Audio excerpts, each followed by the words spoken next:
Bom, dando continuidade ao nosso curso de Física 1, nós vamos agora para a nossa quinta aula, que vai ser a aula que a gente vai estudar sobre gravitação, certo? Que é, basicamente, descrever a interação gravitacional, a força gravitacional.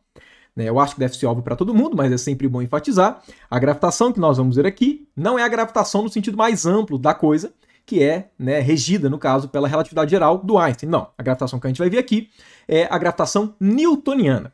Ok? Evidentemente, porque estamos num curso de mecânica, principalmente num curso de primeiro período. Quando a gente vai estudar a relatividade, o buraco é muito mais embaixo. Mas, bom, apesar da gravitação ser um tópico extremamente interessante e importante na física, principalmente quando a gente pega a física no ponto de vista histórico, a construção da física como um todo, essa quinta aula de gravitação ela não vai ser uma aula tão grande, principalmente comparado a outros tópicos. Isso porque a gravitação, na verdade, ela pode ser vista num curso de Física 1 como um tipo de aplicação para tudo que a gente viu até agora. Se vocês forem reparar, as primeiras aulas desse curso, elas eram aulas mais descritivas. A gente estava meio que forrando o contexto da mecânica, que era como eu analiso um sistema mecânico, como a partir de condições iniciais eu consigo, inferir a movimentação de um sistema. Tudo que a gente fez até agora, querendo ou não, pelo menos grande parte do que a gente fez até agora, era realmente para a gente saber como nós descrevemos os sistemas físicos. E a partir dessa descrição consolidada, a gente pega ela e aplica para os sistemas físicos. Como essa quinta aula é uma aula mais de aplicação dos conceitos todos que foram trabalhados para um contexto específico, que é o contexto gravitacional, as discussões acabam ficando mais rápidas, porque a gente já tem o ferramental e a gente vai simplesmente aplicar o ferramental. A gente não está construindo como é o ferramental para estudar os sistemas físicos. Então acaba sendo mais rápido. Apesar dessa quinta aula ser uma aula mais rápida, se vocês pegarem o livro do Moisés, vocês vão ver que, se não me engano, é o capítulo 10, o de gravitação. Mas vocês vão ver que o capítulo 10 ele é enorme, ele é gigantesco. De forma que pode até parecer esquisito eu falar que essa quinta aula vai ser relativamente pequena. A questão é que se vocês forem dar uma olhada no capítulo de gravitação do livro do Moisés, vocês vão ver que ele é muito grande porque ele está abarrotado de construções históricas, de curiosidades envolvendo um monte de coisa relacionada à astronomia e tudo, que não é o meu objetivo aqui com esse curso. O meu objetivo com o curso de Física 1 é apresentar um primeiro contato com a descrição que nós temos da física, um primeiro contato básico com a descrição que nós temos da física no ponto de vista da mecânica. Eu não tenho como objetivo que esse meu curso de Física 1, de alguma forma, sirva parcialmente como um curso de História da Física.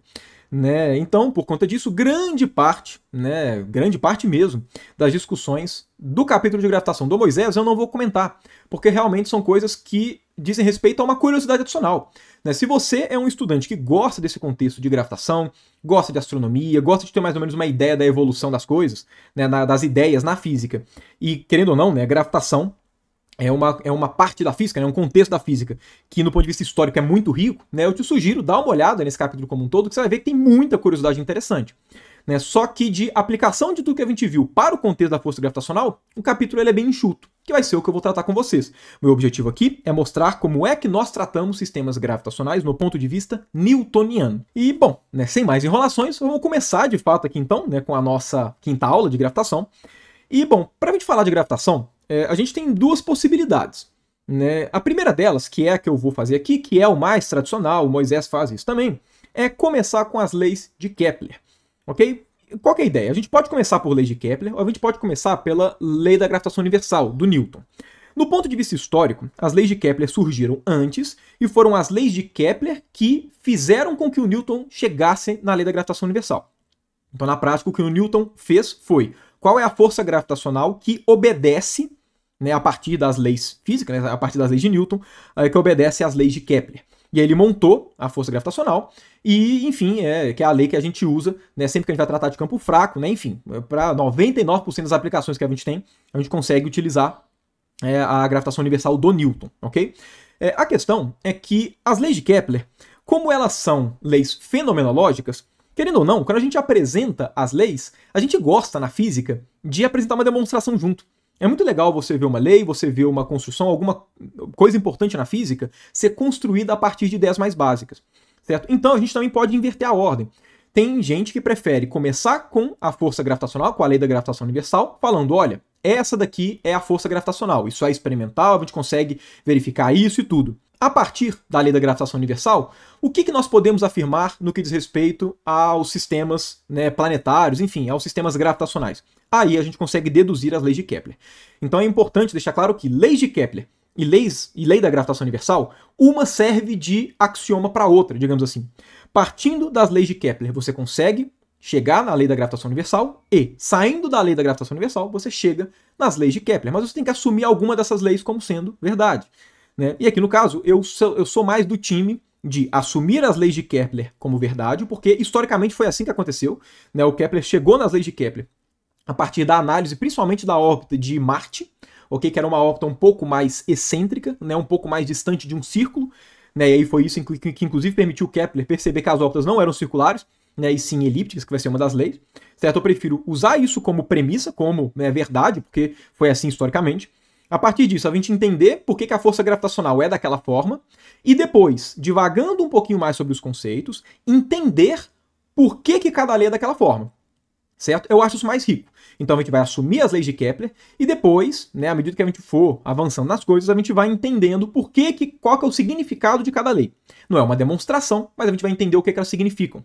Né? Inclusive, uma das leis especificamente, né, que é a segunda lei de Kepler, a gente só vai entender na próxima aula, que vai ser a sexta aula, de sistemas que envolvem rotação. Né? A gente está trabalhando até agora só com translação. Na sexta aula vai ser a última aula do curso de Física 1. Né? Última ou penúltima, não sei como é que eu vou separar essa parte de rotação. Mas enfim, né, aí na parte de rotação a gente vai entender o significado da segunda lei. Mas enfim, né, essa primeira aula daqui, né, esse primeiro vídeo dessa nossa quinta aula de gravitação vai ser então uma aula para poder expor as leis de Kepler, que são, né, as primeiras leis envolvendo, né, a gravidade, digamos assim, no ponto de vista mais moderno que a gente teve na história, ok? E claro, né, com uma correspondência real com o que a gente observa, né? Porque descrições físicas sempre apareceram na história, só que muitas delas erradas, né? Então, vamos lá, né? As leis de Kepler são 3 leis no total, ok? Falando, basicamente, como é a cara, né, dos sistemas gravitacionais, digamos assim. Né? Como é a cara das órbitas, como é que é o movimento de planetas em torno do Sol. O Kepler inicialmente pensou nas leis de Kepler dessa forma, né, do movimento dos planetas em torno do Sol. Mas elas podem ser aplicadas para qualquer tipo de sistema planetário, digamos assim. Se você tem um corpo que orbita o outro, as leis de Kepler também são válidas. Né? Só que elas foram escritas pensando em planetas em torno do Sol por conta do ponto de vista histórico. Mas então vamos lá, né? Vamos começar com a nossa primeira lei de Kepler, também conhecida como Lei das Órbitas. Então, primeira lei de Kepler, as órbitas descritas pelos planetas em torno do Sol são elípticas, com o Sol em um dos focos. Ok? No ponto de vista representativo, aqui, né, pictórico, a gente tem uma órbita mais ou menos dessa forma, né? Só, né, refazendo a construção, caso você não se recorde, uma elipse é basicamente, né, de grosso modo, um círculo achatado. Ok? Todo círculo é um tipo de elipse, uma elipse específica, como eu vou comentar aqui. Né? Mas qual que é a ideia, né, de uma elipse? Como é que é construída uma elipse? Pensa no seguinte, como é que é construído um círculo? Para construir um círculo, a gente começa com um ponto fixado e uma distância. De forma que o círculo ele é a figura formada pelo conjunto de pontos que estão em um plano e distantes, né, desse ponto central pela mesma distância r que eu fixei. Então o que você faz? Né, pega o plano aqui, né, dessa tela. E aí você vai pegar todos os pontos que estão à mesma distância r desse ponto central. Aí a gente forma exatamente um circulinho. Certo? Essa é a definição do círculo. A definição da elipse é bem semelhante, só que ao invés de usar um ponto central, a gente usa 2. Então qual que é a ideia? Para construir uma elipse você precisa de 2 pontos, né, iniciais fixados, que são os pontos que nós chamamos dos focos da elipse. Então, vamos lá, né? Você pega 2 pontos, que no caso, um deles é esse aqui e o outro está exatamente onde o Sol está, e uma distância. Né? Vamos lá, vamos pegar uma distância r qualquer. A elipse, então, é a figura plana obtida por todos os pontos que a soma das distâncias para os 2 focos é sempre essa distância que você, né, fixou, essa distância de antemão, né, que você usou para poder caracterizar, junto com esses 2 pontos aqui, que são os focos, a elipse.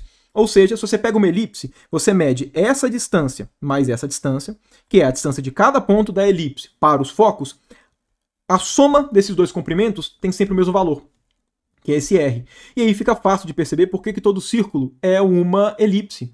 Certo? Porque o círculo é uma elipse que os 2 pontos que você escolheu estão em cima do outro. É o mesmo ponto. Se você pega esses 2 focos e você volta para o mesmo ponto, você tem exatamente, né, a noção de um círculo, no caso.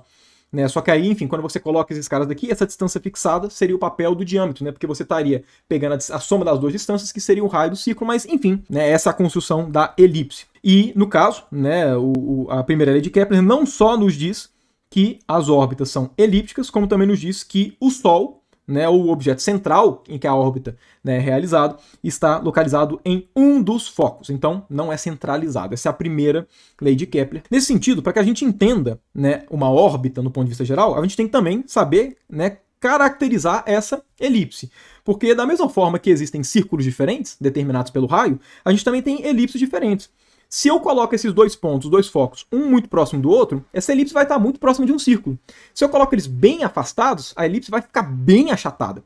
Então, enfim, caracterizar uma elipse está diretamente relacionado com caracterizar órbitas, saber caracterizar órbitas. Toda vez que a gente fala de uma elipse, né, nós podemos caracterizá-la a partir das suas dimensões, ok? No caso aqui, né, eu fiz esse desenho daqui, né, para dar mais ou menos uma ideia, que é o seguinte: uma elipse, ela tem o que nós chamamos do semi-eixo menor e do semi-eixo maior, ok? Que é, eu acho bem intuitivo, né? Qual é a maior distância e qual que é a menor distância do centro da elipse até a elipse?